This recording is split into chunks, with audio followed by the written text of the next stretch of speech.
आणि सगळ्याच भारतीयांसाठी एक आनंदाची बातमी, भारताचा बुद्धिबळपटू डी गुकेश आता विश्वविजेता ठरलेला आहे। दोम्माराचू गुकेश यानं फक्त 18व्या वर्षी हे जेतेपद पटकावल्यानं त्याला सर्वात तरुण विश्वविजेता होण्याचा बहुमान मिळालेला आहे। 18व्या वर्षी गुकेशनं जागतिक अजिंक्यपद बुद्धिबळ स्पर्धेत विद्यमान जगज्जेता असलेल्या चीनच्या जिंग लिरेनचं आव्हान मोडून काढत इतिहास घडवला। 14व्या सामन्यात लिरेनचा पराभव करत 7.5 विरुद्ध 6.5 अशा गुणांनी त्यानं जगज्जेतेपद पटकावलेलं आहे। 14 सामन्यांपैकी तिसरा, 11वा आणि 14वा सामना गुकेशने जिंकला, तर लिरेनने मात्र पहिला आणि 12वा सामना जिंकला होता।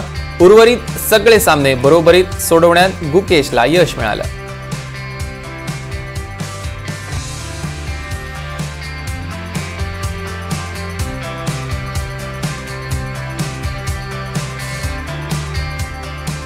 तर बुद्धिबळ प्रशिक्षक प्रवीण थिपसे आपल्या सोबत जोडले गेलेले आहेत। सर, एनडीटीव्ही मराठीमध्ये तुमचं खूप खूप स्वागत आहे। कसं बघताय त्याच्या यशाकडे?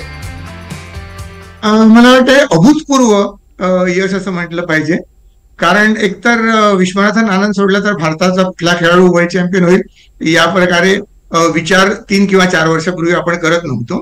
आणि हा विचार केल्यानंतर देखील हा जो खडतर मार्ग आहे हा खूप एक कठीण जाईल। आणि स्वतः विश्वनाथन आनंदने सांगितलं होतं की 2026 किंवा 2028 मध्ये कदाचित भारताचा खेळाडू आव्हानवीर होऊ शकेल वर्ल्ड चॅम्पियनला।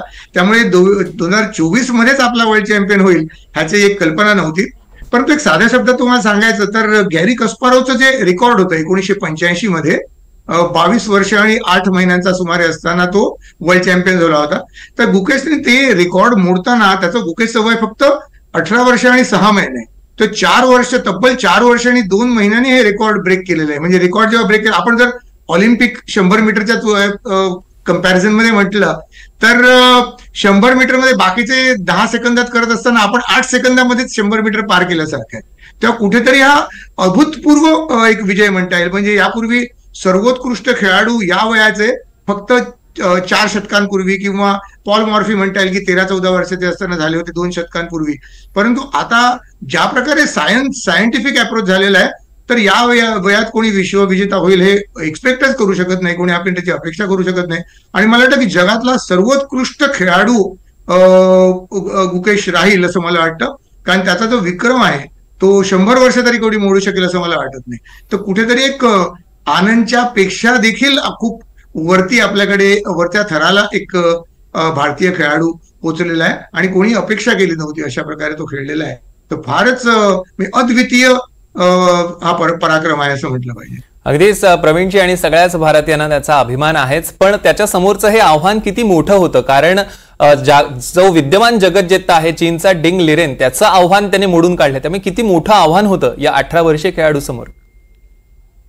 डिंग लिरेन हे केवळ जगज्जेताच नाहीत, परंतु रॅपिड आणि ब्लिट्स मध्ये कार्लसनच्याही पुढे ते नंबर 1 होते 2018 मध्ये।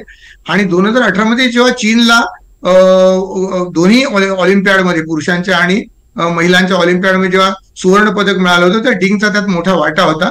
आणि ज्या प्रकारे आज भारत सुपर पॉवर झालेली आहे 2024 मध्ये, तशी चीन ही 2018 मध्ये झाली होती। या पार्श्वभूमीवर त्यांनी डिंगनी रशियन खेळाडूला हरवून जगज्जेता होणं 2023 मध्ये स्वाभाविक होतं। आणि आता डिंग हा फार तगडा खेळाडू आहे, त्याच्या कार्लसनच फक्त त्याच्यापेक्षा चांगला खेळू शकतो अशी एक धारणा होती। तर ती धारणा कुठेतरी मला वाटतं मोडून काढली गुकेशनी। अर्थात मॅचच्या सुरुवातीला आपण जर बघितलं तर गुकेशचं रेटिंग जास्ती होतं आणि मॅचच्या सुरुवातीला असं वाटत होतं की गुकेश लिलया जिंकेल, परंतु ज्या प्रकारे डिंगनी प्रतिकार केला आणि 7 डाव मध्ये ड्रॉ झाले, पण पहिलाच डाव डिंग जिंकला, त्यावेळी हे आव्हान खूप कठीण आहे। आणि गुकेशला कदाचित तेवढी परिपक्वता नाही असं एक लोकांचं मत झालं की पहिलाच डाव हरल्यावर अरे आपण अपेक्षा करतोय खरा, पण ह्याच्यात तेवढी परिपक्वता आहे का? तर आज त्यांनी पूर्ण परिपक्वता दाखवली आणि मला वाटतं की जो महत्वाचा डाव होता हा तो जिंकला, कारण आज जर सामना बरोबरीत सुटला असता तर हे रॅपिड टाय ब्रेक मध्ये गेले असते, जिकडे 4 डाव खेळले असते आणि 4 डावामध्ये खूपच एक अनसर्टन्टी आपण ज्याला म्हणतो तशी राहिली असती। तर आजचा डाव त्यांनी एखाद्या जगज्जेताला शोभेल असा केला आणि शेवटपर्यंत त्यांनी आपले प्रयत्न चालू ठेवले। जिंकणं एवढं सोपं नव्हतं, पण शेवटी प्रयत्नांची पराकाष्ठा करून शेवटी डिंगने 55व्या चालीला घोडचूक केली आणि त्याचा त्यांनी गुकेशनी लगेच फायदा घेतला। निश्चितच प्रवीणजी, मला नेमकं तेच विचारायचं की ह्या मॅच मधला नेमका टर्निंग पॉईंट कुठला होता? कारण आव्हान सोपं होतं. तुम्ही जसं म्हणालात की सुरुवातीला थोडंसं अवघड जात होतं, मात्र टर्निंग पॉईंट कुठला होता या सगळ्या सामन्यातला? आजच्या डावातला टर्निंग पॉईंट टेक्निकली 55, कारण 55व्या चालीपर्यंत 54 चालींपर्यंत हा डाव बरोबरीकडे जात होता. त्यामुळे परंतु आपण जर डिंगच्या खेळाकडे बघितलं तर कुठेतरी एक मासोचिस्टिक वृत्ती त्याची दिसून आली. पांढरे मोरे असताना त्याची चांगली परिस्थिती होती, तर त्याच्यावेळी त्यांनी बरोबरीची परिस्थिती आणली. मग थोडीशी त्याला बेटर म्हणतात तशी पोझिशन होती, थोडीशी सुपिरियर. त्यावेळी त्याने इक्वॅलिटी आणली. पण इक्वॅलिटी आणल्यानंतर त्याला उंटची आदलाबदल जर केली असती तर त्याला बरोबरी करणं सोपं होतं.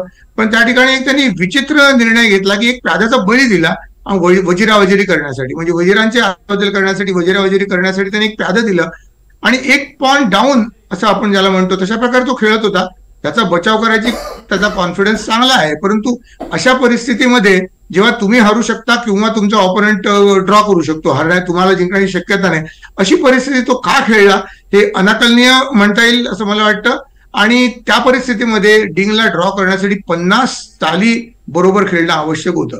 ज्यानंतर प्यादे अडकतात, प्याद्यांची पुढे सरकू शकत नाही, त्यानंतर 50 चाली तुम्ही बरोबर केल्या पाहिजे. तर जवळजवळ 10-15 चालींमध्येच त्याची चूक झाली आणि 55व्या चालीला तो त्यांनी जे घोडचूक केली. त्यामुळे अशा प्रकारची पोझिशन खेळणं तुम्ही एखाद्या कॉम्पिटिटर स्वतःला समजल्यासारखं आहे.